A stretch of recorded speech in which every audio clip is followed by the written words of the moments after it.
যেই লোকটা আপনার সামনে, যার চরিত্র আপনি জানেন, কথা বলছেন না কেন, যার সরাত সিরাত আপনি দেখেছেন, সে যে কি করে আপনি এতদিন পর্যন্ত দেখতেছেন, এই লোকটার সামনে পেছনে আপনি ওকে যদি আল্লাহ কিয়ামতে দেখে, আপনার কি মনে হয় যে আল্লাহ ওকে মাফ করবে?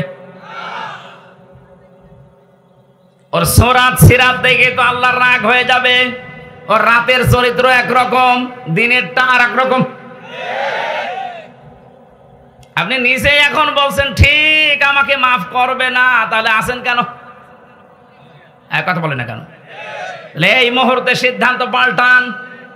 যাকে দেখলে অন্তত আল্লাহর মায়া লাগবে এরকম নেতা দেশে নেই।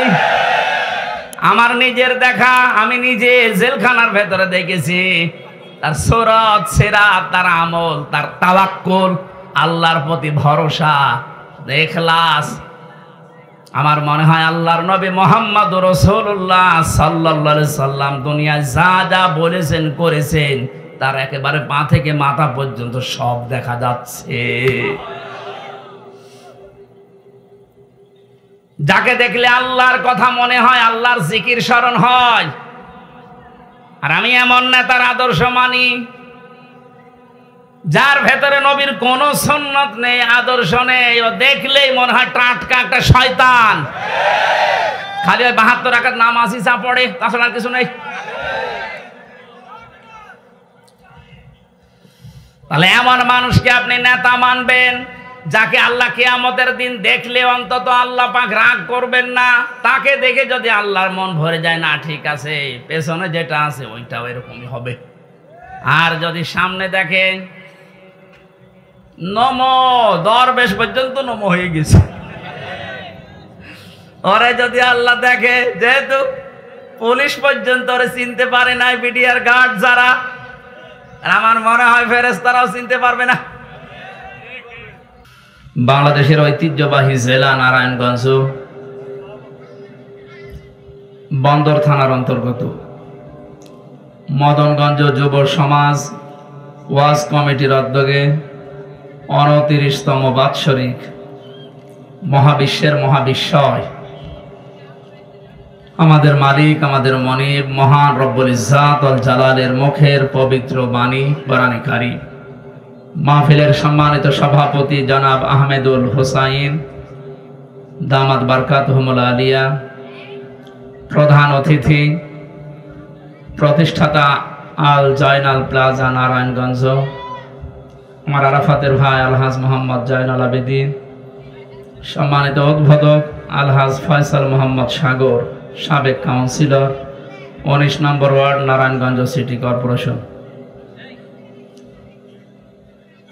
যত মানুষের নাম দিয়েছে, এটা এটা করে নাম বলে দোয়া করতে গেলে তো আধা ঘন্টা লাগবে। যাক, সম্মানিত মানুষ এখানে অনেক আছে, আমরা দেখতে পাচ্ছি। এটা দেখে ওয়ারফা'না লাকা যিকরাক, আল্লাহ এদের সম্মান, মর্যাদা, ঈমান এবং আমল অনুযায়ী যেন দুনিয়া আখিরাতে আরো বাড়িয়ে দেন। সামনে বসা মুসলমান ভাইরা, পর্দার আড়ালের সম্মানিতা মা এবং বোনেরা, প্রশাসনের ভাইরা, প্রাণপ্রিয় বন্দরবাসী, আল্লাহর দরবারে শুকরিয়া জানাচ্ছি। রবিউল আউয়াল মাসের বিশ্বনবী মুহাম্মদ রাসূলুল্লাহ সাল্লাল্লাহু আলাইহি ওয়াসাল্লামের জন্মের এই পবিত্র সময়ে, জন্মের মাসে আমরা যেগুলো করছি ওগুলো কোরআন হাদিস সমর্থিত কিনা আমরা সামনে যাব ইনশাআল্লাহ। তারপর ওই সময়টা পবিত্র সময়, কোরআনের আলোচনা শোনার জন্য যে আল্লাহ আমাদেরকে এখানে নিয়ে আসলেন, শরীর সুস্থ রাখলেন, বলছি আলহামদুলিল্লাহ। দরুদ আর সালাম পড়ছি আমাদের নবী মুহাম্মদ রাসূলুল্লাহ সাল্লাল্লাহু আলাইহি ওয়াসাল্লামের প্রতি, যার উম্মত হতে পেরে আমরা খুশি না বেজার? এখন প্রশ্ন, আমরা উম্মত আছি তো? যে হাদিসটি পড়লাম, নবীজি বলেন মাল্লাম ইয়ারহাম সাগীরানা ওয়া লাম ইউওয়াক্কির কাবীরানা ফালাইসা মিন্না, ইবনে মাজাহ শরীফের হাদিস। এখানে যারা আলেম আছেন তাদেরকে বলছি, ভাই কোন দিকে তাকিয়ে আছে? এদিকে তাকান। যারা ছোটদেরকে স্নেহ করে না, বড়দেরকে সম্মান দেয় না, শ্রদ্ধা জানায় না, এরা আমার উম্মত না। আমরা যে বললাম তার উম্মত হতে পেরে আমরা খুশি। এখন আমার ভেতরে এই দুইটা গুণ আছে কিনা? মাঝখানে ফা শব্দটা আছে। আমরা আরবি গ্রামার অনুযায়ী জানি ফা 19টা অর্থে ব্যবহার হয়। আগে বর্ণিত দুইটা গুণ যদি আপনার ভেতরে থাকে তাহলে আপনি নবীর উম্মত। যদি না থাকে, নবীজি বলেন ফালাইসা মিন্না। কয়েকদিন আগে আমার মামলার হাজিরা ছিল, বিচার নামাতে বিচারপতি ওইটা দেখে বলছে, কি দেখে বিচার করব, এর ভেতরে কোনো মাল ম্যাটারেস নেই, ফেলে দিলে দা, সব খারিজ করে দিয়েছে।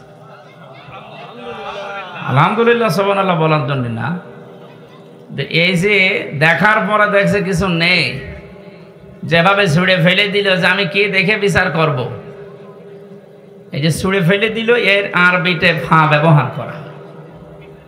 ওপরে বর্ণিত যে গুণগুলো আল্লাহর নবী জানালেন, যদি সত্যি আপনার ভেতরে না থাকে আর আপনার চেহারা সুরত যদিও দরবেশের মতো হয়, ফালাইসা মিন্না, আপনি নবীর উম্মত না।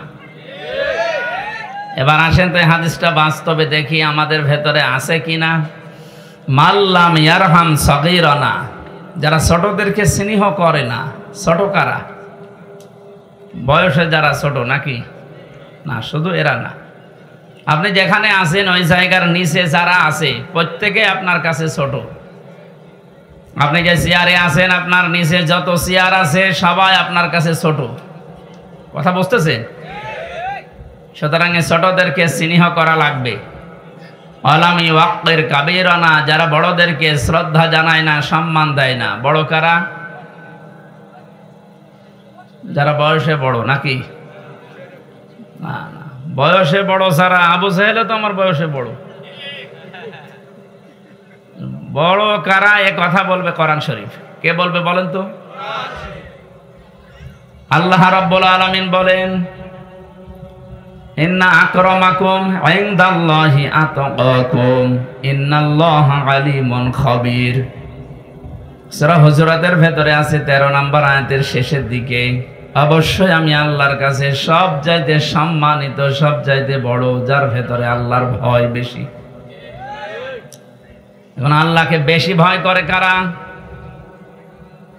কোরআনে কারীম জানিয়েছে, ইন্নামা ইয়াখশাল্লাহা মিন ইবাদিহিল উলামা। সূরা ফাতিরের 28 নম্বর আয়াতের মাঝে আছে, অবশ্যই এই পৃথিবীতে যত বান্দা বান্দি আমি বানিয়েছি সবচেয়ে বেশি ভয় আমি আল্লাহকে করে আলেমরা। কারা? আলেম কারা? আল্লাহ পাক জবাব দিচ্ছেন আলেম কারা। ওমান আযলামু মিম্মান কাতামা শাহাদাতান ইনদাহু মিনাল্লাহ। সূরা বাকারা প্রথম নাম্বার পারার 20 নাম্বার পৃষ্ঠার 13 নাম্বার লাইনের 140 নাম্বার আয়াতের মাঝের অংশে আছে। এটা তাফসীরে ফি জিলালিল কোরআন সাইয়্যিদ কুতুব বর্ণনা দিচ্ছেন। আল্লাহ বলেন, এই পৃথিবীতে আমার দৃষ্টিতে, আযলাম ইসমে তাফসীল, এটা এর চাইতে বড় শব্দ আরবিতে আর নেই। সুপারলেটিভ ডিগ্রি বলা হয় ইংরেজিতে। আল্লাহ বলেন, আমার দৃষ্টিতে পৃথিবীর ময়দানে সবচাইতে বড় জালেম ওই লোকটা যার কাছে কোরআনের জ্ঞান থাকার পরেও দুনিয়ার স্বার্থে গোপন করে রাখে। আমরা যাদেরকে বড় আলেম মনে করি, আল্লাহর ভাষায় এগুলো বড় জালেম। আলেম কারা? আয়াতের ব্যাখ্যা করতে গিয়ে মুহাদ্দিসিন কিরাম লিখেছেন, পৃথিবীর ময়দানে যে ব্যক্তি আল্লাহর কালাম নিয়ে চিন্তা ভাবনা করে আর হালালকে হালাল জানে, হারামকে হারাম জেনে ছেড়ে দেয় এবং আল্লাহর ইবাদতে নিজেকে নিয়োজিত রাখে, এই মানুষটা আল্লাহর কাছে আলেম। দ্বিতীয় হাদিসে আয়াতের পক্ষে এসেছে, আল্লাহর নবী বলেন, কিয়ামতের দিন আল্লাহ যখন বিচার আরম্ভ করবেন, প্রথম নাম্বারে আল্লাহ পাক নিজের সামনে মানুষকে দাঁড় করাবেন, স্রেফ একা একা। কোরআনে কারীম জানিয়েছে ওমা কুল্লুহুম আতিহি ইয়াউমাল কিয়ামাতি ফারদা। সূরা মারিয়ামের 95 নম্বর আয়াতে আছে কিয়ামতে প্রতিটি মানুষ আমি আল্লাহর সামনে দাঁড়াবে। কয়জন করে বলেন বলেন? আপনি নিজের কাছে এবার আয়াতটা সামনে নিয়ে ভাবেন তো, কিয়ামতের প্রথম বিচারের যে ধাপ শুরু হবে, বাংলাদেশে আমরা বিচার দেখি কয়েক রকম। নারায়ণগঞ্জের ম্যাজিস্ট্রেট কোর্টে একরকম বিচার হয়, এরপরে আছে জজ কোর্ট, এরপরে আছে হাইকোর্ট, এরপর আছে সুপ্রিম কোর্ট। রায় এদেশে 4 প্রকার হয়। ম্যাজিস্ট্রেট কোর্ট থেকে যদি আপনি ন্যায় বিচার না পান, বলতে পারবেন না যে আমি ন্যায় বিচার পাইনি, আমি এ বিচার মানি না। এটা বললে আপনার বিরুদ্ধে মামলা হবে, রাষ্ট্রদ্রোহী। এতটুকু বলার ক্ষমতা আপনার আছে যে আমি ন্যায় বিচার পাইনি, আমি ওপরে যাব। যান, কোথায় যাবেন? জজ কোর্টে যান। জজ কোর্ট থেকে যদি আপনার বিরুদ্ধে রায় আসে, আপনি এতটুকুই বলতে পারবেন যে আমি ন্যায় বিচার পাইনি। যদি বলেন এ বিচার আমি মানি না, মামলা হয়ে যাবে। কথা বুঝতেছেন? এরপরে আর একটা জায়গায় যান, হাইকোর্টে। ওখান থেকে যদি রায় আসে, আপনি বলতে পারবেন আমি মানি না। বলা যায় এতটুকু যে আমি ন্যায় বিচার পেলাম না, আমি আরো উপরে যাব। জানার একটা ধাপ আছে সুপ্রিম কোর্ট, ওখানে আবার 2 ভাগ। এখান থেকে প্রধান বিচারপতি যিনি এখন দায়িত্বে আছে, উনি যদি একবার আপনার বিরুদ্ধে রায় দিয়ে দেয়, আর আপনি যদি বলেন মানি না, এদেশে হয় থাকতে দেবে না, নাই জেলখানায় দিয়ে দেবে। তাহলে এদেশের রায়ের ধাপ আমরা পেলাম 4টা। কিয়ামতেও তো আল্লাহর বিচার ব্যবস্থা যখন আরম্ভ হবে, আল্লাহ পাক বলেন আমার বিচারের ধাপ হবে 2টা। একটা নাম্বারে মানুষকে আমি একা একা ডাক দেব, কেউ থাকবে না তার সাথে। মা তাজালু কদামা বানি আদম আবদি ইয়াউমাল কিয়ামাতি হাত্তা ইসআলান খামসিন আন উমরিহি ফিমা আফনা ওয়া আন শাবাবিহি ফিমা আবলা ওয়া আম্মালিহি মিন আইনা ইকতাসাবাহু ওয়া ফিমা আনফাকাহু ওয়া আন ইলমিহি মাযা আমিলা ফি। মুত্তাফাকুন আলাইহি। বুখারী মুসলিমের যৌথ হাদিস এটা। আল্লাহ পাক বলেন প্রত্যেকটি বনি আদম সন্তানকে আমার সামনে দাঁড় করাবো, ওর আশেপাশে কেউ থাকবে না, ও আর আমি ছাড়া। 5টা প্রশ্ন করব একে একে। সঠিক জবাব দেওয়ার আগে সামনেও যেতে পারবে না, পেছনেও যেতে পারবে না, জায়গায় দাঁড়িয়ে থাকবে। নারায়ণগঞ্জবাসী, এই হাদিসটা এবার নিজের সাথে একটু দাঁড় করান। আপনি মনে করেন একা একা দাঁড়িয়ে আছি আল্লাহর সামনে। আমার এখন 33 বছর বয়স, আপনার তো 50, 60, 70, 80 বছর। বলেন তো এখন যদি আপনার এই 80 বছরের জবাব আল্লাহ জিজ্ঞাসা করে, জবাব দেওয়ার মতো জীবন আপনি তৈরি করেছেন? মাঝে মাঝে একা একা থাকলে আমার মনে হয় আল্লাহ পাক যদি বলে হামজা 2024 সালের আগস্ট মাসের 31 তারিখ পর্যন্ত তোরে মাফ করে দিলাম, যা। শুধু সেপ্টেম্বরের 1 থেকে 17, এই 17 দিনের জবাব দিয়ে জান্নাতে চলে যা। আমার তো মনে হয় 17 দিনের জবাব এখনো আমার ঠিক করা সম্ভব হয়নি। আপনারা পারবেন? হ্যাঁ, না আপনারা পারবেন। আপনারা 72 রাকাত নফল নামাজ পড়েন, আপনারা পারবেন না? মানে পারবেন, আপনারা পারবেন। আপনাদের আমার ঈমান আমল ভালো আছে, আপনাদের চিন্তা করার দরকার নেই।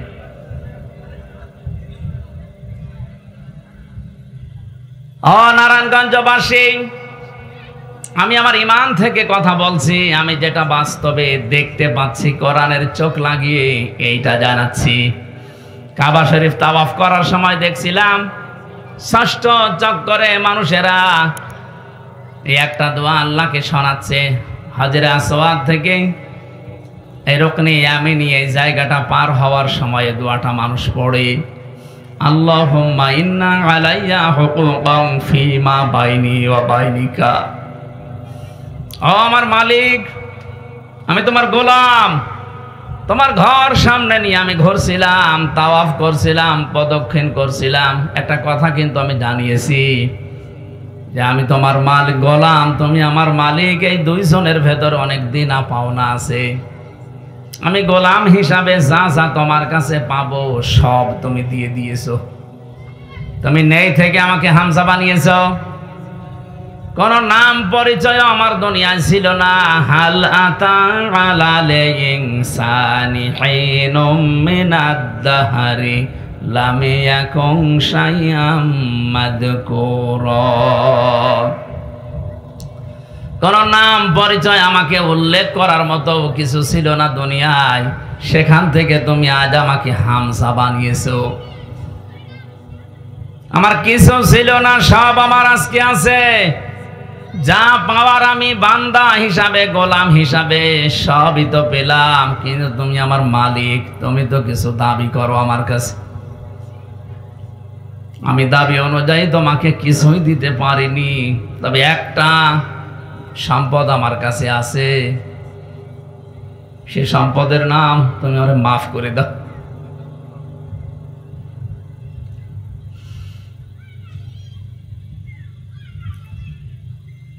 এই শব্দটা বলতে যত সহজ মনে হচ্ছে, এটা বাস্তবতায় অত সহজ না। এটা যাদের জীবনে সেট হয়ে গেছে, ওদের জীবন পরিচ্ছন্ন করে দিয়েছে আল্লাহ। যেই মানুষগুলো ভেবেছে যে আমি দাঁড়িয়ে থাকবো আল্লাহর সামনে, কি জীবন তৈরি করলাম আমি, সাজাতে পেরেছি তো হিসাব দেওয়ার মতো। এই মানুষটার জীবনের দিকে তাকান। শত শত মানুষের জীবনে এরকম পড়েছি আমি। হযরত ওমর একজন, তার ভেতরে তার সন্তানটা ভর্তি করলেন মাদ্রাসায়। হযরত আলী ওই সময় দেশের প্রধান বিচারপতি, তার সন্তান হাসান হুসাইন দুইজনকে দিলেন মাদ্রাসায়। হযরতে হুসাইন বারবার তিনি কলম ফেলে দিচ্ছেন। আব্দুল্লাহকে ডাক দিয়ে বলেন আমার কলম তুলে দাও। 3 বার ফেলে দিলেন, 3 বারই বললেন তুলে দাও।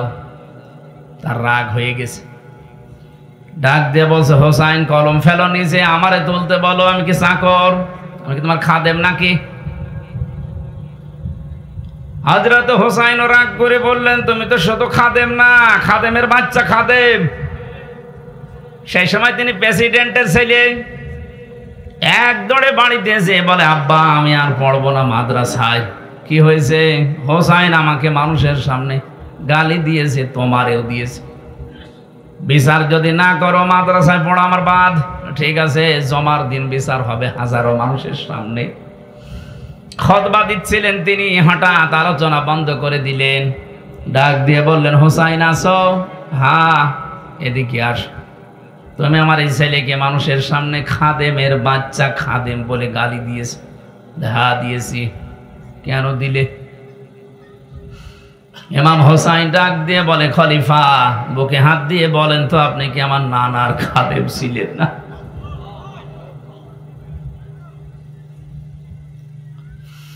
হযরত ওমরের কথা বন্ধ হয়ে গেছে, চোখ দিয়ে দরদর করে পানি ঝরছে। সামনে ডেকে বললেন এদিকে আসো, যে কথা বললে এটা কি লিখে দিতে পারবে? কাগজ কলম নিয়ে আসে।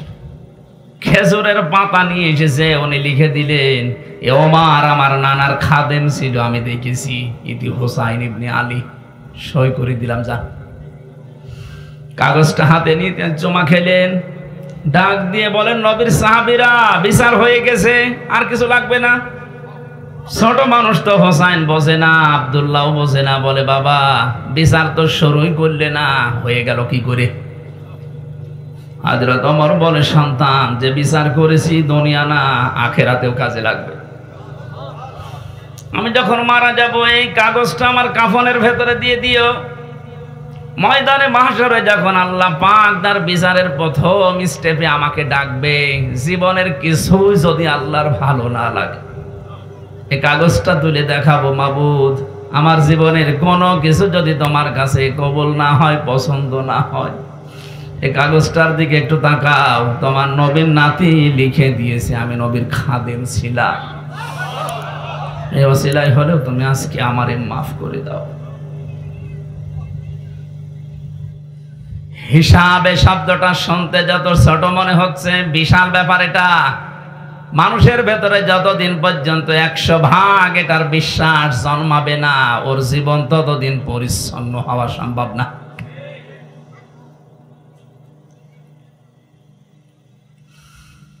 বিচারের প্রথম ধাপে যেহেতু আল্লাহ আপনাকে একা ডাকবেন, কেউ সাথে থাকবে না, 5 নাম্বার যে প্রশ্নটা, এইটাই আমার আসল বিষয় আজকে। ওয়ান ইলমিহি মাযা আমিলা ফি, তোমাকে যতটুকু জ্ঞান দেওয়া হয়েছিল, যতটুকু তুমি জানতে, তার কতটুকু মানতে, এটা বলো আজকে। হযরতে তালহা রাদিয়াল্লাহু তাআলা আনহু এবং আবু দারদা রাদিয়াল্লাহু তাআলা আনহু, এই দুইজন মাঝে মাঝেই বলতেন, নবীর সাহাবীরা, নবীর মুখে যত কথা শুনেছি, যত হাদিস শুনেছি, সবচাইতে বেশি ভয় হয় হাদিসের এই অংশটার দ্বারা। যতটুকু জানতে, তার কতটুকু মেনেছো, ওইটা বলো। আমার মনে হয় এ প্রশ্নে আমরা অধিকাংশ মানুষই ধরা খাবো।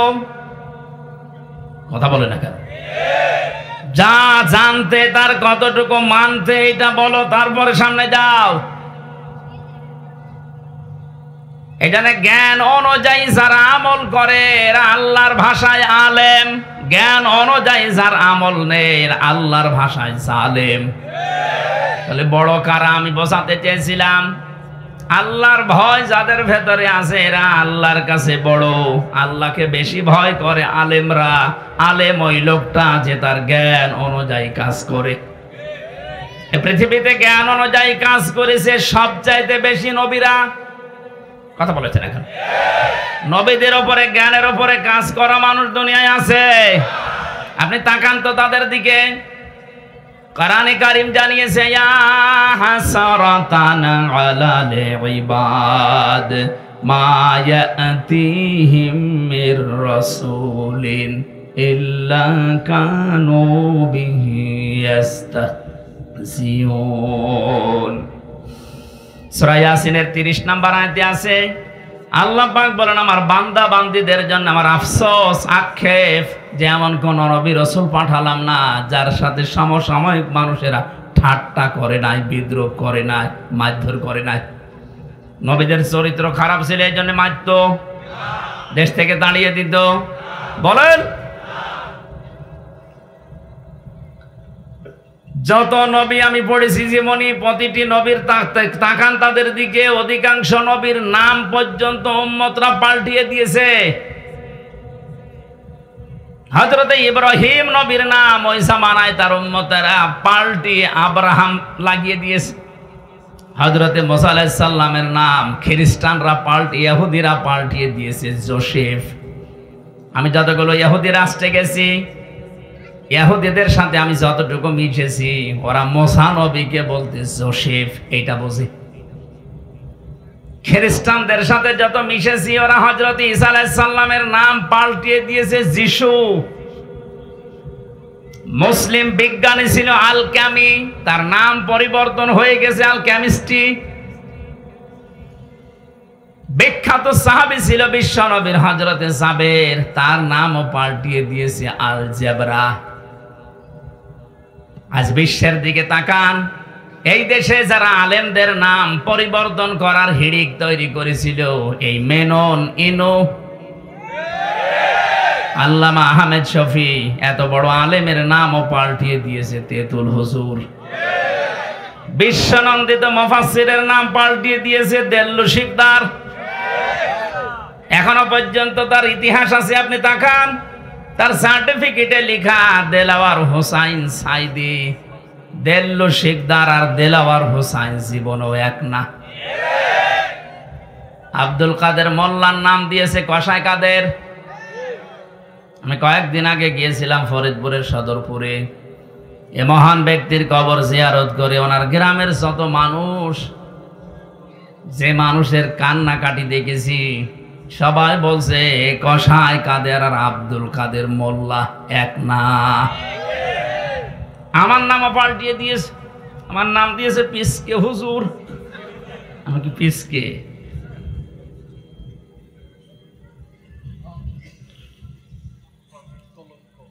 এই যে নাম সারা পাল্টিয়ে দেয়, পরিবর্তন করে দেয়, এ মানুষগুলো আল্লাহর নিজের কাছে তারা জালেম। সূরা হুজুরাতের ভেতরে আছে, যারা মানুষের নাম পরিবর্তন করে দেয়, এই মানুষগুলো যদি তওবা না করে, আমাল্লাম ইয়াতুব ফাউলাইকা হুমুজ জালিমুন, যে মানুষগুলো নাম পরিবর্তন করে মানুষকে ডাকো, যদি তওবা না করো তোমরা জালিম হয়ে মারা যাবা। আমরা বিশ্বে এখন তাই দেখতে পাচ্ছি। যারা এ কাজ করেছিলেন তওবা করেন, পরিবর্তন করে তালিকা করছিল, এক একজনের নাম এক এক রকম দিয়ে তালিকা করেছিল 116 জনের। আল্লাহ এত বেশি অপমান করেছে তারে, যেমন মুন্সিগঞ্জে বাড়ি, কালামানিক, ওর বিসি পর্যন্ত উড়ে গেছে। সুপ্রিম কোর্টের একজন বিচারপতি এত নিচে আল্লাহ নামাবে আমিও কোনোদিন কল্পনা করি নাই। কলা পাতায় শুয়ে আছে। আমার মনে হয় এই পৃথিবীতে আল্লাহ যদি আমাকে আর কিচ্ছু না দেখায়, আমার কোনো আফসোস নেই। কালা মানিককে আমি যা দেখেছি, আলহামদুলিল্লাহ।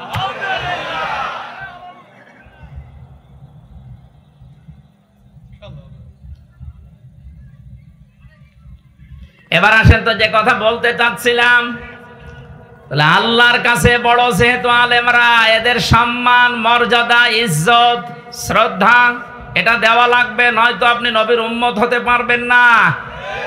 15.5 বছর আমরা এটা দেখেছি। যারা আল্লাহর কোরআনের জ্ঞান, নবীর হাদিসের জ্ঞান থাকার পরে গোপন করে রেখেছে দুনিয়ার স্বার্থ পেয়ে, তাদেরকে আমরা দেখেছি অনেকে আলেম মনে করতে, অথচ আল্লাহর ভাষায় ওগুলো বড় জালেম। আর যারা জ্ঞান অনুযায়ী আমল করতে গেছে, তাদের তো শ্রদ্ধা সম্মান দূরের কথা, এত নিচে নামিয়েছে অত্যাচারে। আমি নিজে সাক্ষী, 3টা বছর আমার সাথে যা করেছে, সাধারণ মানুষের সাথে এরকম করে না। ওরা আলেম দেখলেই দায়িত্ব দিছ হিন্দুদের। আমার দায়িত্ব পড়েছিল দেবদুলাল, সুব্রত বালা, চণ্ডীদাস, কি সুন্দর নাম না? দেখলেই বোঝা যাচ্ছে যে আমার প্রতি রহম করবে। আচরণই ওই রকম।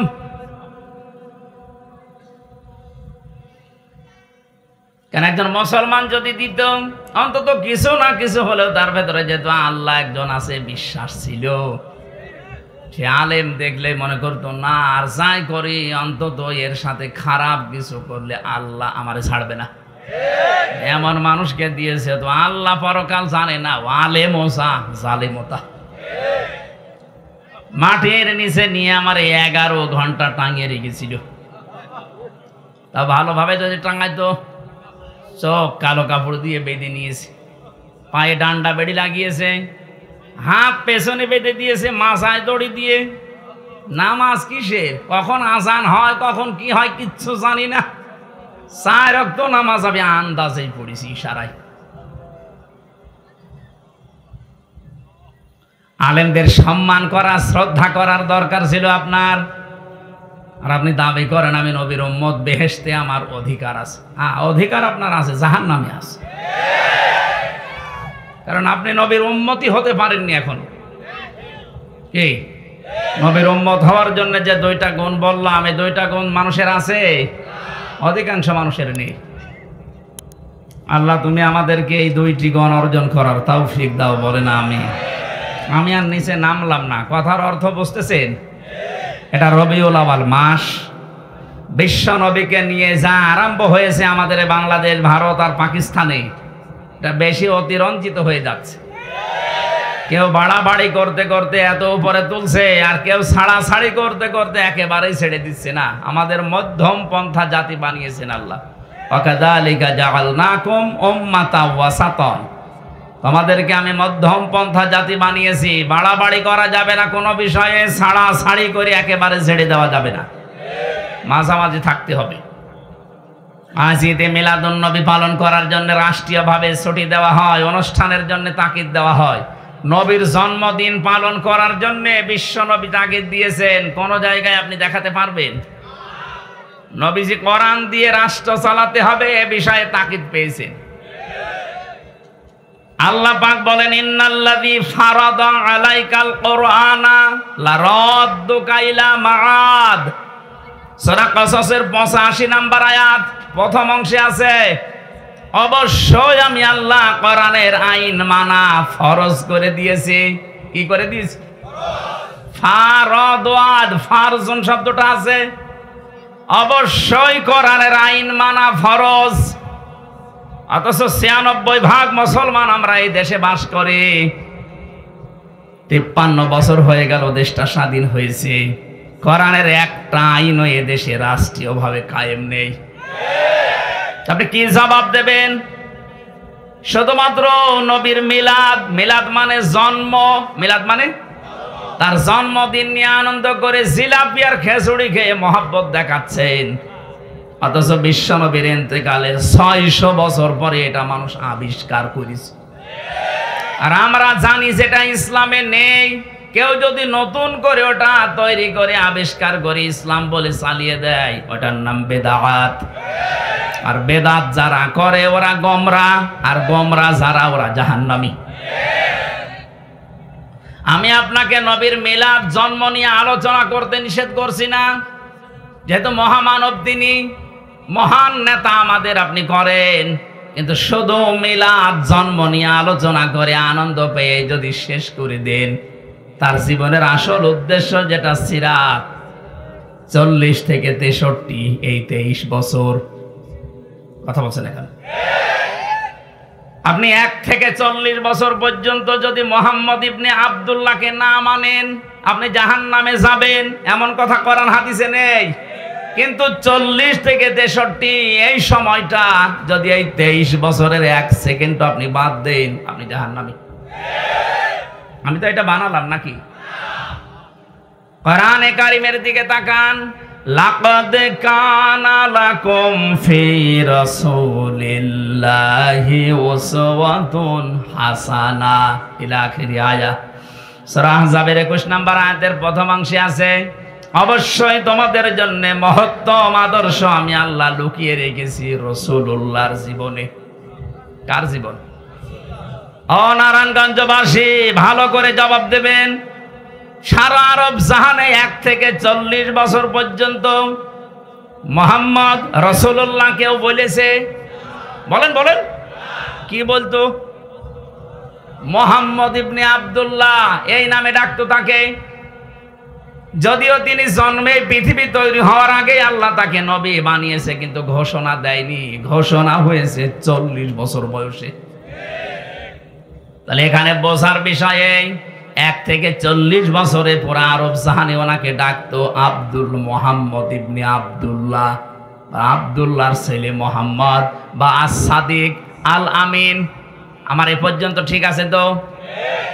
দ্বিতীয় নম্বরে ওনাকে রাসূলুল্লাহ ডাকা আরম্ভ হয়েছে ৪০ থেকে, বলেন বলেন, ৪০ বছরের আগে উনি রাসূলুল্লাহ হিসাবে ঘোষণা হয়নি। হয়েছে যখন নবুয়ত পেলেন ৪০ বছরে, ওই সময় নবী এবং রাসূল। তাহলে ওনাকে অনুসরণ করার জন্য আল্লাহর নির্দেশ ১ থেকে ৪০ না ৪০ থেকে ৬৩। এই ৪০ থেকে ৬৩-র পরে ৬০০ বছর পার হয়ে গেছে, কেউ নবীর জন্ম নিয়ে আলোচনা করে নাই, অনুষ্ঠান করে নাই, পটকা ফোটায়নি। আপনি কোথায় পেলেন? আপনি যদি আলোচনা করতে চান তাহলে ৪০ থেকে ৬৩ এই ২৩ বছর করেন। এর ভেতরে এই দুনিয়া আখিরাত লুকানো।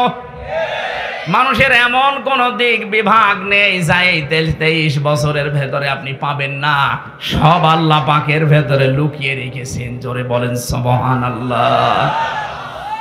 আমি আর একটু কথা বলছি, শুধুমাত্র আজ যারা মিলাদ নিয়ে ৬৩ দিন অনুষ্ঠান হচ্ছে বাংলাদেশে। কতদিন? ৬৩ দিন। ওরা নাম দিয়েছে ঈদে মিলাদুন নবী। এ শব্দটা নতুন। আল্লাহর পক্ষ থেকে আমাদের নবীর কাছে ২টা ঈদের ঘোষণা এসেছে, ঈদুল আযহা, ঈদুল ফিতর। এ বাদে কোনো ঈদ আমাদের নেই। যারা আছে এই নতুন ঈদ বানিয়ে আনন্দে আছেন, কান খাড়া করে শোনেন। আমি আপনার শত্রু না, আপনাকে আমি বাঁচাতে চাই। শুধুমাত্র জন্ম নিয়ে মিলাদ নিয়ে যারা পড়ে থাকেন, নবীজের দুই চাচা ছিল এরকম, শাল মিলাদে জন্মে তারা খুশি। একজন আবু তালেব আর একজন আবু লাহাব। আপনি তাদের দুইজনের পুরা জীবনী পড়ে দেখেন, দুইজনেই জন্মে আনন্দ করেছে। এত বেশি আনন্দিত ছিল আবু লাহাব, নবীজির জন্মের কথা শোনার পরে নিজের বাদী পর্যন্ত আজাদ করে দিয়েছে। যা আর একজন চাচা আবু তালেব নিজের সন্তান আলীকে কাছে রাখতো না। নবীর জন্মের পর থেকেই যে কয় বছর বাইরে ছিল, এরপরেই নবীজির দাদা ইন্তেকালের পর থেকে নবীকে সে নিজের বুকের ভেতরে রাখতো। এই দুইজন চাচার পড়া জীবনী আমি পড়ে দেখেছি, এরা এত আনন্দিত, এত খুশি নবীর মিলাদে, নবীর জন্মে, কিন্তু দুইজনেই জাহান্নামী। দুইজনে কি? এরা যে জাহান্নামে যাবে তার প্রমাণ আল্লাহ কোরআনে দেয়নি? বলেন। সূরা কসসের 56 নম্বর আয়াতটা তার প্রমাণ, সূরা লাহাবের 3 নম্বর আয়াত তার প্রমাণ। ছায়া সলানা রং দাতালাহাব, অতি শীঘ্রই আমি আবু লাহাবকে লেলিহান আগুনে প্রবেশ করাবো। তার মানে এখান থেকে যে শিক্ষা বের হয়, শুধু নবীর মিলাদ নিয়ে, জন্ম নিয়ে যারা মাতামাতি করেন, আনন্দ করেন, জিলাপি খিচুড়ি খেয়ে শেষ করে দিচ্ছেন, আপনিও আবু লাহাবের মতো, আবু তালেবের মতো জাহান্নামে যাবেন। সিস্টেম অপর পৃষ্ঠায় দেখুন, নবীর আরো দুইজন চাচা, হযরতে হামজা, হযরত আব্বাস। এই দুইজন চাচা শুধু নবীর জন্মে খুশি না, শুধু নবীর মিলাদে খুশি না, তারা নবীর সিরাতে, তারা নবীর জীবন পেয়ে খুশি। এই দুইজনের জীবনী পড়ে দেখেন তো। হযরতে হামজা নিজের জীবন পর্যন্ত নবীর আদর্শ মানতে গিয়ে দিয়ে দিয়েছে, 70 টুকরা হয়েছে, এরপরও নবীর আদর্শ ছাড়ে নাই। আর এক চাচা হযরতে আব্বাস, তিনি নবীর আদর্শ পেয়ে এত খুশি ছিলেন, তার যে হাদিস বর্ণনা করা, মানসা কত আমাল ঈমান মান রাদিয়া বিল্লাহি রাব্বা অবি ইসলামি দীনা অবি মুহাম্মাদির রাসূলিল্লাহ সাল্লাল্লাহু আলাইহি ওয়াসাল্লাম নাবিয়্যা ওয়া রাসূলা, রাহু মুসলিম।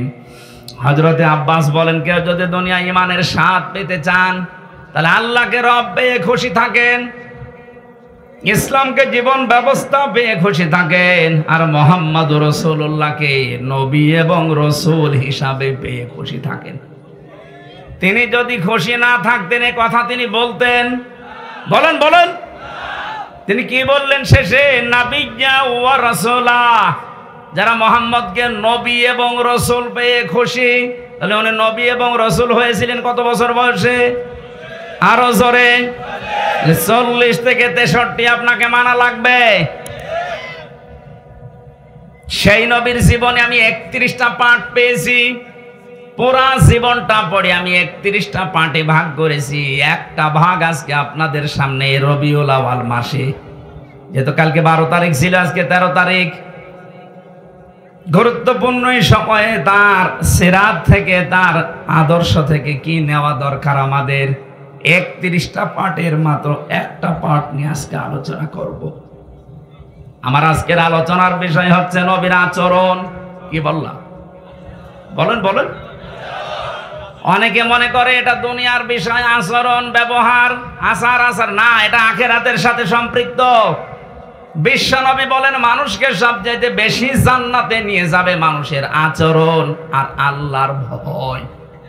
সুবহানাল্লাহ বলতে পারেন নাই? আকুলু লিন্নাসি হুসনা।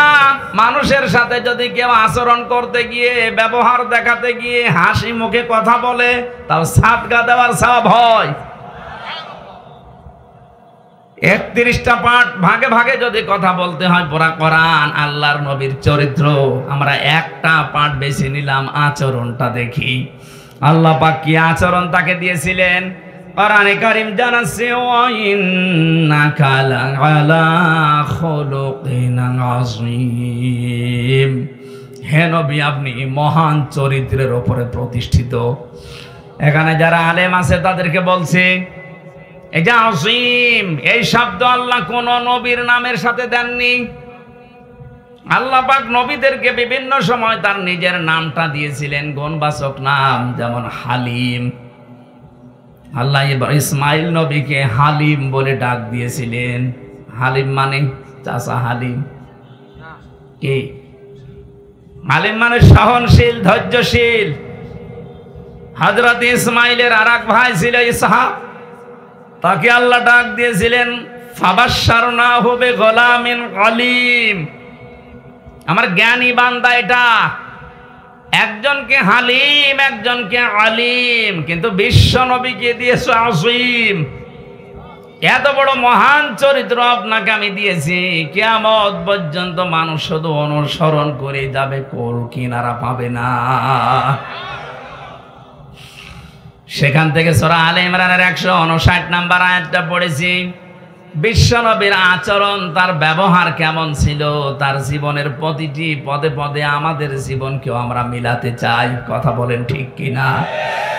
আল্লাহ পাক বলেন ফাবিমা রাহমাতিম মিনাল্লাহি লিনতালাহুম ওয়ালাউ কুনতা ফাসসান গালিযাল কলবি লানফাদ্দু মিন হাওলিক।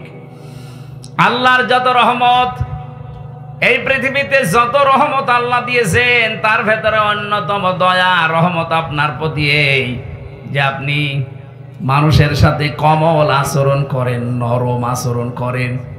আপনার যদি ভাষা কর্কশ হতো, আপনি যদি বদ মেজাজি হতেন, আপনি যদি খিটখিটে মেজাজের হতেন, আপনি যদি কঠোর হৃদয়ের অহংকারী হতেন, তাহলে মানুষ আপনার চারিপাশ থেকে দূরে চলে যেত। ফাফু আনহুম, মানুষের জন্য ক্ষমা প্রার্থনা করেন, মানুষের জন্য ক্ষমা প্রার্থনা করেন। আস্তাগফির লাহুম, তাদেরকে ক্ষমা করে দেন। নিজে তো ক্ষমা করবেন এবং তাদের জন্য নিজে ক্ষমা চাবেন। ওয়াশাবিরহুম ফিল আমর, দুনিয়ায় যে কোনো কাজে তাদের পরামর্শের ভিত্তিতে করবেন। ফাইযা আযামতা ফাতাওয়াক্কাল আলাল্লাহ, কোন কাজ যখন সিদ্ধান্ত নিয়ে ফেলবেন তখন ভরসা করবেন আল্লাহর উপরে। ইন্নাল্লাহা ইউহিব্বুল মুতাওয়াক্কিলিন, অবশ্যই আল্লাহ ভরসাকারীদের, যারা ভরসা করে আল্লাহর প্রতি, তাদের ভরসা আল্লাহর উপরে করাই দরকার। এটা ছিল বাংলা মাতৃভাষায় অর্থ। এবার আমরা ব্যাখ্যায় যাচ্ছি। নবীজিকে আল্লাহ যত দয়া দেখিয়েছেন, যত গুণ দিয়েছেন, তার ভেতরে অন্যতম গুণ এইটা, তিনি কমল হৃদয়ের ছিলেন, নরম, সফট, কমল। এত নরম ছিলেন নবীজি, তার আচরণ ছিল নিজের শরীরের সাথে, পরিবারের সাথে, শিশুদের সাথে, মুরব্বীদের সাথে, বন্ধুদের সাথে, স্ত্রীদের সাথে, মেয়েদের সাথে, মা বাবার সাথে, যুদ্ধবন্দীদের সাথে, প্রতিবেশীর সাথে, এমনকি শত্রুদের সাথে। এরকম 27টা বিষয় আমি পেয়েছি তাফসিরে ফি জিলালিল কোরআন। ইবনে কাসির, মুফাসসিরিন ইকরাম যেভাবে সাজিয়েছেন, আমরা কোরআনে কারীম থেকে ওইভাবে আমাদের জীবনে নবীর জীবন মিলাতে চাই। আমাদের আদর্শ কি কারো বাবা? বলেন বলেন। আমাদের আদর্শ কারো স্বামী, কারো চাচা? আমাদের আদর্শ একমাত্র, কেবলমাত্র, শুধুমাত্র বিশ্ব নবী মুহাম্মদুর রাসূলুল্লাহ সাল্লাল্লাহু আলাইহি ওয়াসাল্লাম।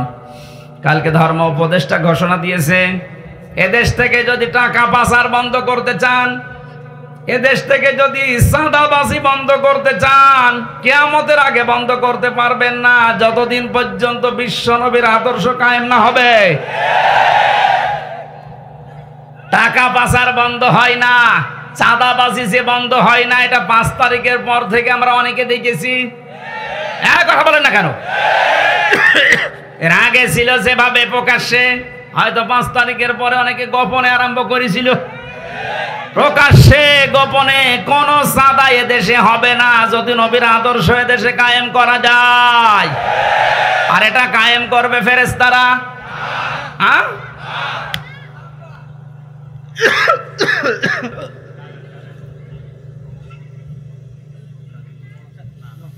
কিছু লাগবে না। শিশুদের সাথে নবীজি যে আচরণ করেছিলেন, হাদিস হযরত উমাইর, এদিকে তাকান, হযরতে উমায়ের খেলা করছিলেন। বিশ্ব নবী মসজিদে নববীতে যাবার সময় দেখলেন, দৌড়িয়ে আসলেন হযরত উমায়ের, ডাক দিয়ে বলেন, উমায়ের তোমার সেই হলুদ পাখিটা কই? হযরত উমায়ের কেঁদে ফেললেন, ডাক দিয়ে বলে, ইয়া রাসূলুল্লাহ, একটা বিশ্ব নবী, তামাম দুনিয়ার জন্য আপনাকে আল্লাহ নবী আর রসুল করে পাঠিয়েছে, আপনি আমার মতো ছোট মানুষের খবর রাখেন, এমনকি আমার পাখির খবর পর্যন্ত আপনি রাখেন। ও নারায়ণগঞ্জবাসী, আপনি কার আদর্শে অনুপ্রাণিত হয়ে স্লোগান দেন? আপনার তো স্লোগান দেওয়া দরকার ছিল, আমার নেতা, তোমার নেতা বিশ্ব নবী। এই কথাটা কেন বললাম? এই দিকে তাকান, আলাদাবুল মুফরাদ 3 নাম্বার হাদিস। এই পৃথিবীতে যার আদর্শ বিশ্ব নবী এখনো হয়নি, অন্য কেউ, কান খাড়া করে শোনেন, নবীজি এখনো যার আদর্শ হয়নি, অন্য কেউ। আপনি মারা যাবেন, আপনি নামাজ পড়তে পারেন, রোজা রাখতে পারেন, দাড়ি রাখতে পারেন, জুব্বা গায়ে দিয়ে হজ করতে পারেন, এখনো যদি আপনার আদর্শ নেতা বিশ্ব নবী না হয়ে অন্য কেউ হয়, আপনি মারা যাওয়ার সঙ্গে সঙ্গে বিনা বিচারে, বিনা হিসাবে জাহান্নামী। নিয়ে আসেন, কোন মহারথী নিয়ে আসবেন, এবার নিয়ে আসেন। আপনার কোনো বিচার নেই, কোনো হিসাব নেই। এখন যদি বলেন এত শক্ত করে বলছেন কেন? হ্যাঁ, কেন বলছে এবার তাকান। এই দুনিয়ায় একজন মানুষকে আল্লাহ নেতা বলে ঘোষণা দিয়েছেন, ডাক দিয়েছেন, ইয়াসিন, হে নেতা। পৃথিবীর কারণ আমি এই শব্দ আল্লাহ দেয়নি। কোরআন শরীফের ভেতরে আল্লাহ 7টা নামে নবীকে ডাক দিয়েছেন, বিশেষ করে তার ভেতরে ইয়াসিন 1 নাম্বার, 2 নম্বরে তহা, 3 নম্বরে আব্দুন বা আব্দুল্লাহ, 4 নম্বরে মুদ্দাসসির, 5 নম্বরে মুজাম্মিল, 6 নম্বরে আহমদ, 7 নম্বরে মোহাম্মদ। এই 7টা নামে আল্লাহ বিশেষ করে ডাক দিয়েছেন, তার 1 নম্বরে ইয়াসিন। আল্লাহ ঘোষিত নেতা একজন। কয়জন? আপনার বিবেকে নাড়া দেয় না? এই একজনকে বাদ দিয়ে আপনি কার সামনে ঘোরেন, কার পেছনে থাকেন? পাগল হলেও তো কাজ করা ঠিক না। আশা করছি সব ভুলে যাবেন। এই পৃথিবীতে বিশ্ব নবী ছাড়া আমরা কাউকে আদর্শ নেতা মানি না। এখন যদি বলেন তাহলে ইসলামী দলে দেশে যারা আছে তারাও তো তাদের নেতা আছে। হ্যাঁ, আমরা ওই নেতাকে মানি যে নেতা আল্লাহ রাসূলকে দেখে দেখে চলে। বলেন, আপনি তাকান, এমনও মানুষ আছে যার সামনে দেখলে রাত 12টার পরে তার মাটিতে ঠিক মতো পা পড়ে না, রিকশা ছাড়া বাড়ি যেতে পারে না, কি কি লাল নীল পানি খায়। কথা বলছে না কেন? খেজুর গাছকে ধাক্কা দিয়ে বলে, বড় ভাই সাইড দেন, আর কতক্ষণ দাঁড়াবো। এই লোকটা যদি হয় আপনার আদর্শ, কোরআনে কারীম কি জানিয়েছে? ইয়াউমা নাদউ কুল্লা উনাসিম বিইমামিহিম।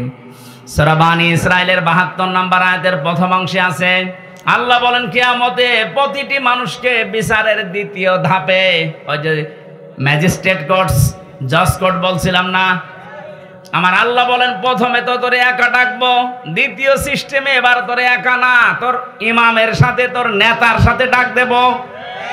নারায়ণগঞ্জবাসী, আমি বিবেককে প্রশ্ন করছি, আপনার যে নেতার আদর্শ মতো চলেন আর গর্ব করে বলেন আমি অমুক নেতার সৈনিক, বলেন তো ওই লোকটা কিয়ামতে আপনার সামনে থাকবে, আপনি থাকবেন পেছনে?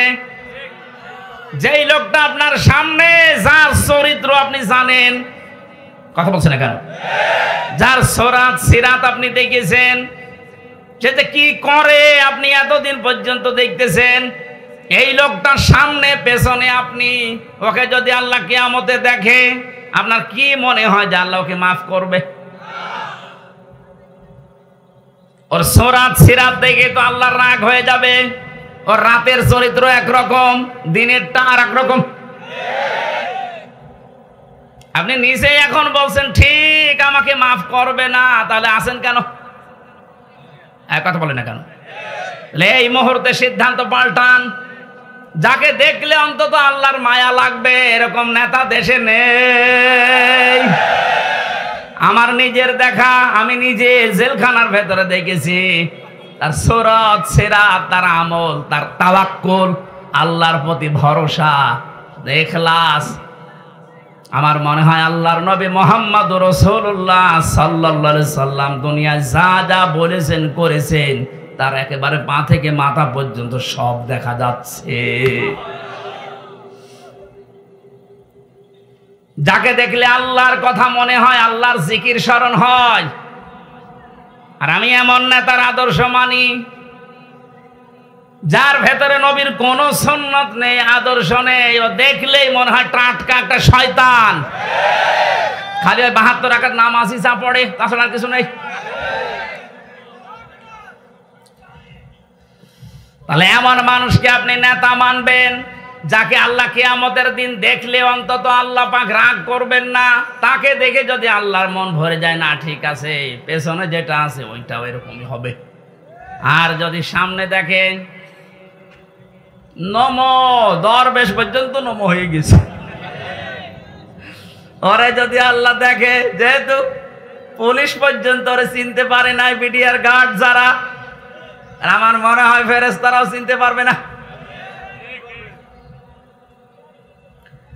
না, আমরা সাবধান হই ভাই। আমি বারবার এ কথা তুলছি এই কারণে, আপনি ধরা খাচ্ছেন বা খাবেন, যার আদর্শ ঠিক নেই এ লোকটা ধরা খাবে 100 ভাগ। এখনই পরিবর্তন হয়ে যাবেন।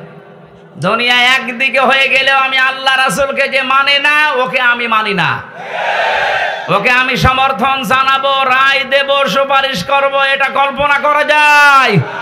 সামনে যা আসছে আসুক, যদি দেখি যে এই লোকটার চরিত্র আল্লাহ রাসূলের সাথে মিলছে না, ও আমার বাবা হলেও ওকে আমি ভোট দেব না। এখন তো ধরুন ভোট, এ তো দুনিয়ার বিষয়। কে বলেছে দুনিয়ার বিষয়?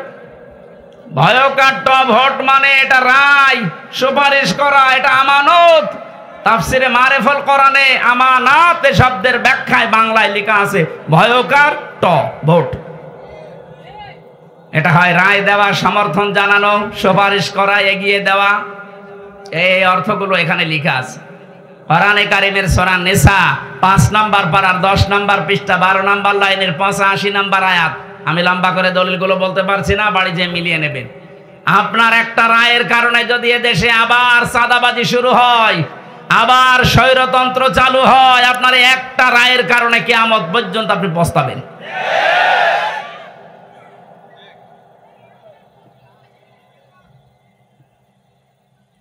বৌমা এসেছে, কেবল বাসর ঘরে প্রবেশ করেছে, দাদি শাশুড়ি এসে বলছে আমার কিন্তু পতি চাই। লজ্জায় মাথা লাল করে বলছে ঠিক আছে দাদি একটু সময় দেবেন তো।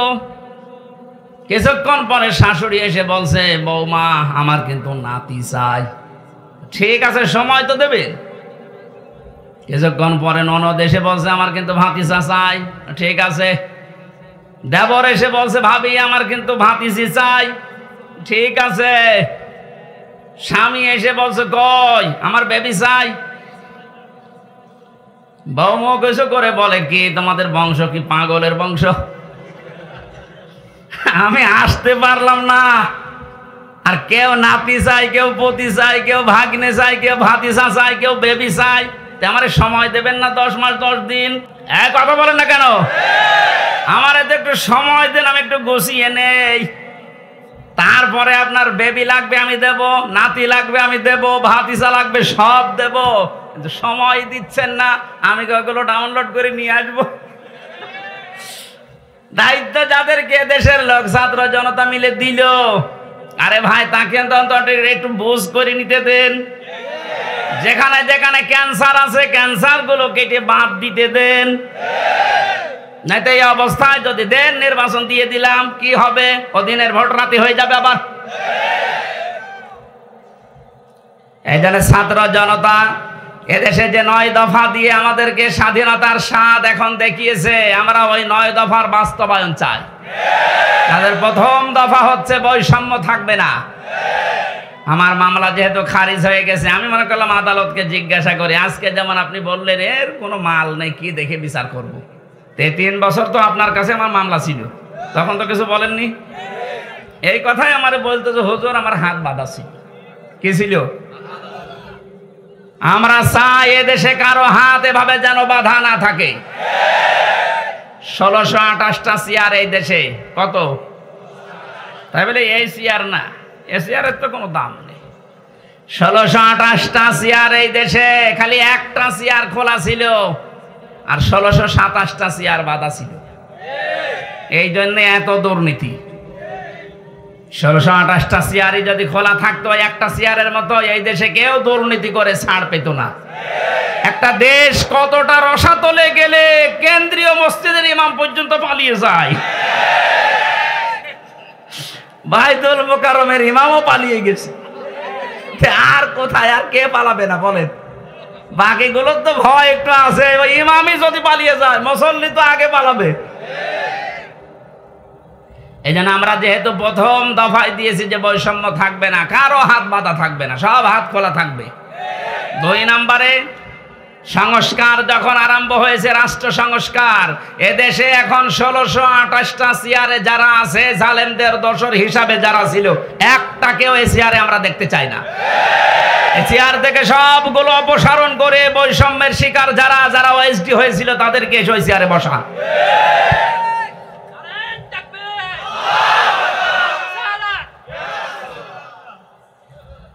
কথাগুলো বোঝার চেষ্টা করবেন। আমি শুধু নারায়ে তাকবীর দেওয়ার জন্য বলছি না। শিশুদের প্রতি আল্লাহর নবী যে আচরণ, তিনি বিশ্ব নবী হওয়ার পরও শিশু এবং শিশুর পাখি পর্যন্ত ভুলে যাননি।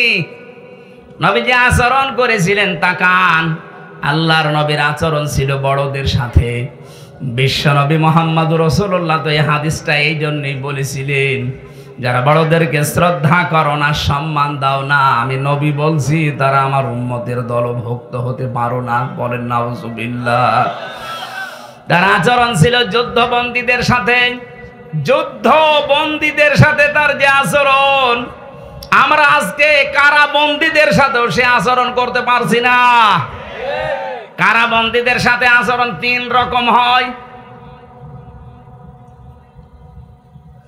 আমি কাশিমপুর কেন্দ্রীয় কারাগারে ছিলাম, হাই সিকিউরিটিতে। ওখানে 3 রকমের আচরণ পেয়েছি। আমার তো মামলা একটা ছাগল চুরি মামলাও না, ঠুনকো একটা মামলা দিয়েছে। তারপরে আমারে রেখে দিত ফাঁসির কন্ডেম সেলের ভেতরে।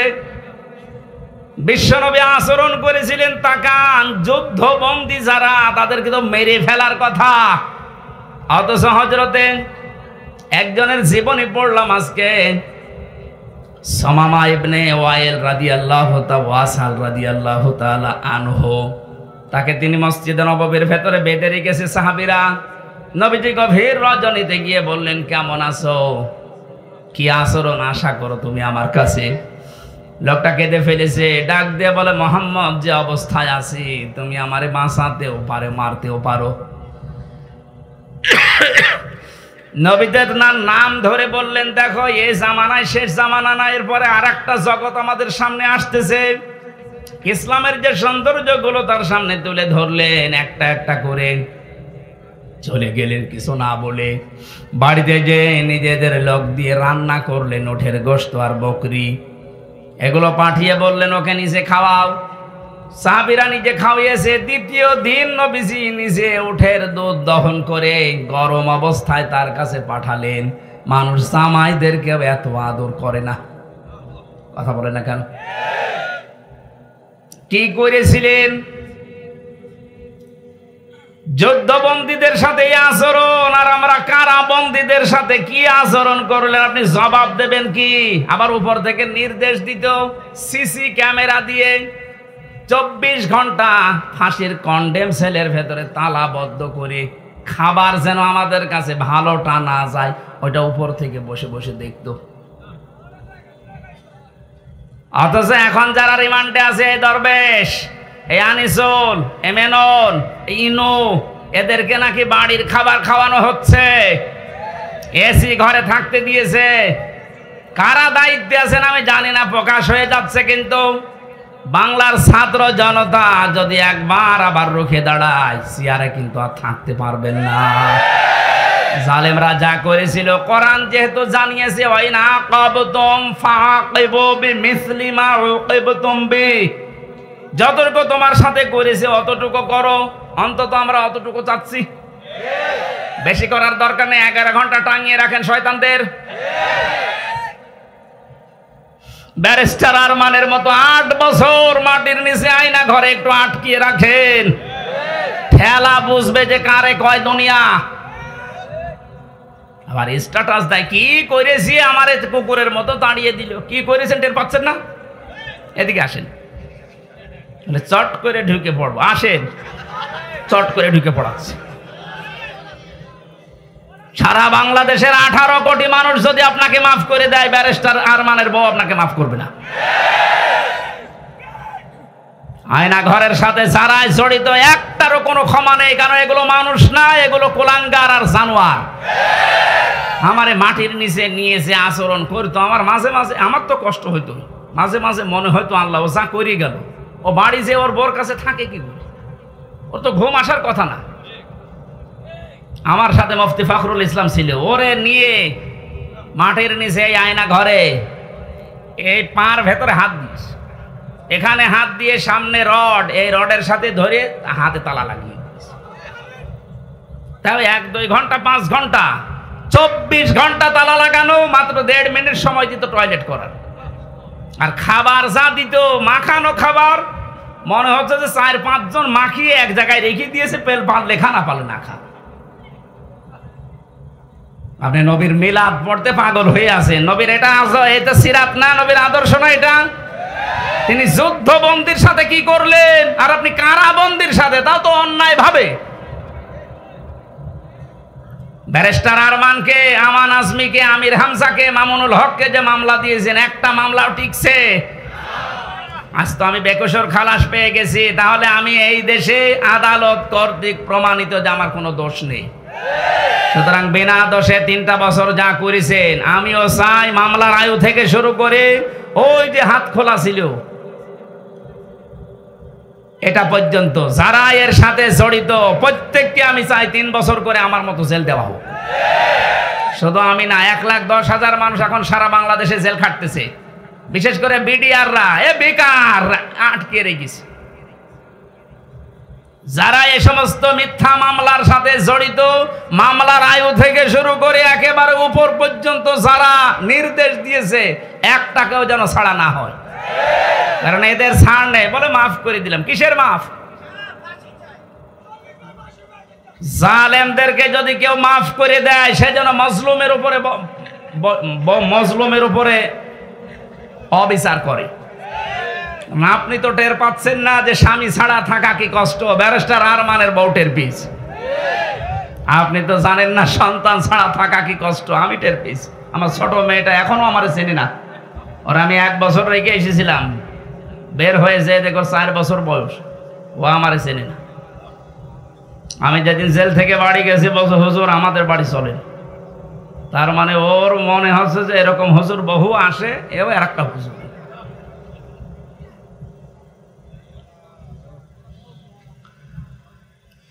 আমরা যুদ্ধবন্দীদের সাথে রসুলের আচরণ কারাবন্দীদের সাথেও করতে পারি না। আপনি আয়না ঘর বানিয়ে ঘুমাতেন, আমার তো বিশ্বাস হয় না যে এরা ঘুমায় তো কি করি।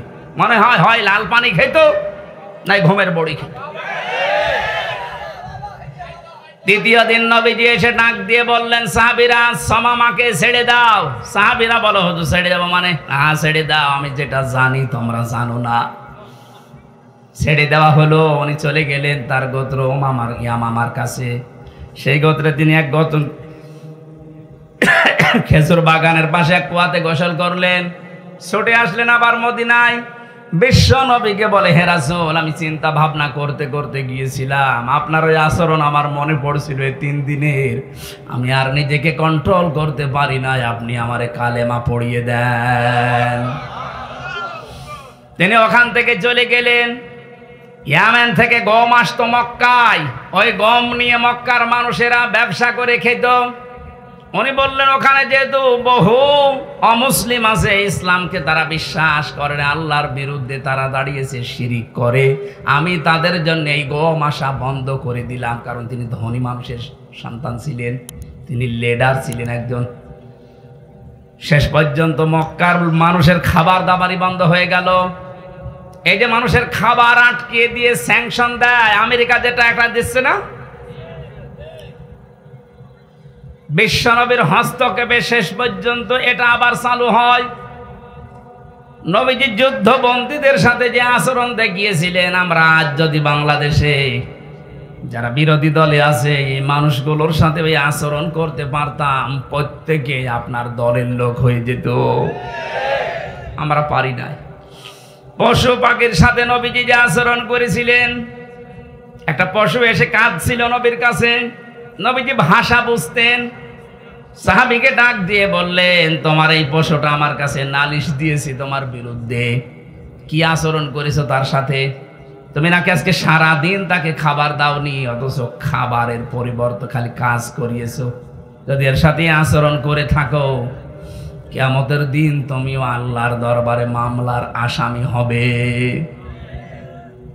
অন্যান্য বিশ্বে আমি যখন উন্নত বিশ্বের দিকে যখন নিজে ঘোরার জন্য গিয়েছি, দাওয়াতের জন্য গিয়েছি, ওই সমস্ত দেশে দেখতে পেয়েছি গাড়ি ঘোড়া যখন চলে, যদি রাস্তায় একটা সাপ ফানা তুলে দাঁড়ায়, কয়েকশো গাড়ি দাঁড়িয়ে গেছে, সাপটা নিরাপদে চলে যাবে, বিড়ালের বাচ্চা নিরাপদে চলে যাবে, এরপরে গাড়ি যাওয়া আরম্ভ হয়। কেন? তাদের কাজ নেই, গুরুত্বপূর্ণ কাজ সব স্টপ, যেন একটা পশুর ক্ষতি না হয়, একটা ফুল বাগান ফুলের গাছের ক্ষতি না হয়। তারা নবীর হাদিসটা মেনে চলে, যদিও নবীকে তারা বিশ্বাস করে না, কিন্তু আমরা নবীকে বিশ্বাস করার পরও তার এই আচরণ টাচ করতে পারি না। একটা বেশ্যা মহিলা শুধুমাত্র একটা পশুর সাথে ভালো আচরণ করার কারণে জান্নাত পেয়ে গেছে। একটা নামাজি মহিলা একটা বিড়ালের সাথে খারাপ আচরণ করার কারণে আল্লাহ পাক জাহান্নামী বলে ঘোষণা দিয়েছে। নবীজি শত্রুদের সাথে যে আচরণ করেছিলেন, আজ আমাদের সেই সময় এসে গেছে। বিজয়ের সময় বিশ্ব নবী মুহাম্মদ রাসূলুল্লাহ দেখেছেন, ওরা সব থর থর করে কাঁপছিল। নবীজি বললেন, লা তাসরিবা আলাইকুমুল ইয়াউম ইযহাবু আনতুমুত তুলাকা, যাও আজকে সবাইকে আমি মুক্ত করে দিলাম, কারো প্রতি কোনো অভিযোগ নেই। আমার মনে হয় এই দেশে জামাতি ইসলামী বাংলাদেশের কেন্দ্রীয় আমির যিনি ডাক্তার শফিকুর রহমান, যেটা দেখিয়েছে 1400 বছর আগে নবীজি যেটা দেখিয়েছিল,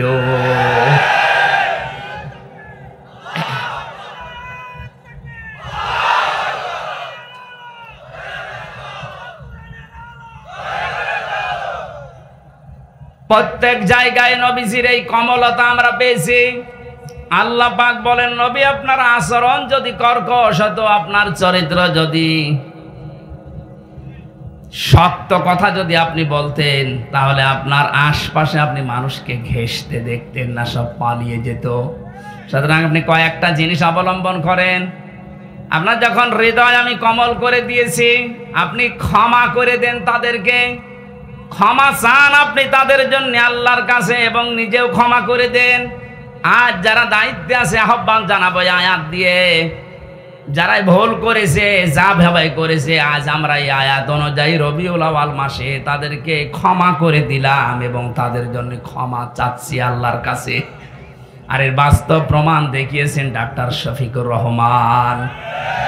যত অত্যাচার জুলুম এই 15.5 বছরে করেছিলেন, আল্লাহর জন্য মাফ করে দিলাম। কিন্তু যারা ভিকটিম, তারা যদি নিজেরা অত্যাচারিত হওয়ার কারণে কিছু করে, আমরা তাদেরকেও সাহায্য করব। সুতরাং জালেম যারা, বড় জালেমগুলো তো পালিয়েছে, মাথা খারাপ হয়ে গেছে, তাদের আর আসার সম্ভাবনা কোনো কিছুই নেই, কারণ আসলে এ দেশের জনগণ পিটিয়ে মেরে ফেলবে।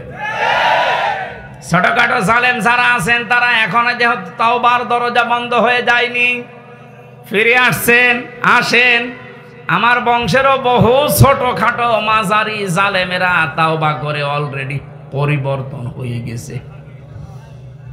আগস্টের 5 তারিখের ডেটটা পর্যন্ত তারাও শক্ত ছিল, কিন্তু বিকাল 5টার পরে যখন সংবাদ চারিদিকে ছড়িয়েছে, আমারে কল দিয়ে বলছে, বাবাজি আমরা সব জামাতি ইসলামী।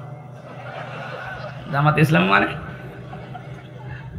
এতদিন যে আপনি বঙ্গবন্ধুকে সেকেন্ড নবী মানতেন, হঠাৎ করে পাল্টিয়ে গেলেন। সুতরাং ওরা যেহেতু পাল্টাচ্ছে, ছোট সালেম, মাঝারি সালেম, এদেশে আরো যারা আছেন আশা করছি আপনারাও পাল্টাবেন। গত পরশুদিনের রিপোর্ট পেয়েছি, এদেশে এখনো 100 জনের 14 জন মানুষ সালেমদেরকে সাপোর্ট করে। 100 জনের 28 জন মানুষ জেনারেল যে দলগুলো আছে এদেরকে সাপোর্ট করছে। 100 জনের 58 জন মানুষ এদেশে ইসলামপন্থী যারা তাদেরকে সাপোর্ট করছে।